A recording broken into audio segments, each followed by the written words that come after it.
Okay, class. So this is the second part of my presentation in power plant engineering. So the chimney. Okay. So this is the second part.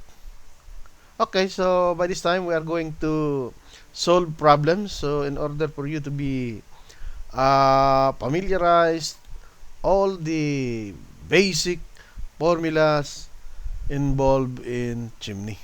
Okay. So actually they are all theoretical or they are all basic. Okay, so we have here the problem. So determine the actual draft required inside the furnace having a flue gas with an average temperature of 165 degrees Celsius and molecular weight of 31. If friction losses accounts for 10% of actual draft requirements, stack height is limited on by 85 meters. So by this time, class, you are going to determine the actual drop. So the difference between the pressure at the bottom of the chimney and at the top of the chimney. Okay. So let us now solve this problem, class. So solution. So R for gas, since molecular weight is given. So for the gas constant is 8.314, which is the universal gas constant. Divided by 31 is 0.268. Okay. So for the density, of course, of the gas, so using the ideal gas equation, and density equals mass over volume, therefore dG equals to P over R gas over T, or the temperature of the gas. So substituting values, the temperature now of the gas is 101.325, or the pressure rather, and divided by the gas constant, which is 0.268, and the absolute temperature. So therefore, the density now of the gas is 0.86. So that is kilogram per cubic meter. So solving now for the height. So that is from the hydrostatic pressure. So H equals to head water, and then density of water multiplied divided by density of the gas, or density of the air minus density of the gas. Okay?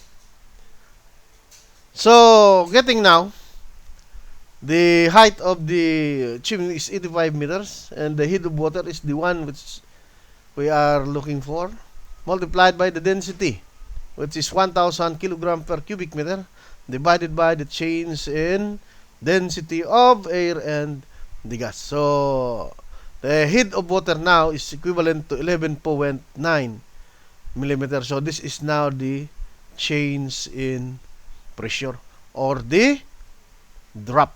Okay. So changing now this to the head of water. So that is now 11.9 multiplied by the density. Okay. So 1.1. Okay. So head water now is equals to 13.09 millimeter of water. Okay.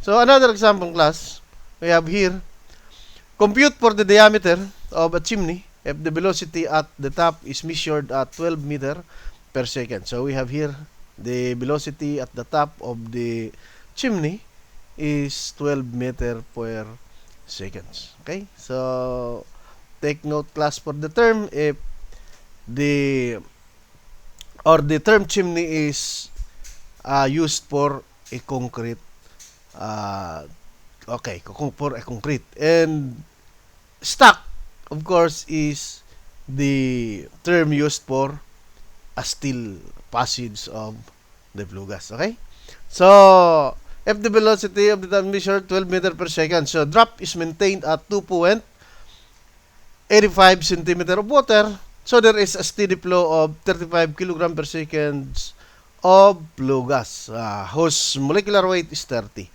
Temperature of flue gas recorded at the base of chimney is recorded at 275 degrees C. Okay?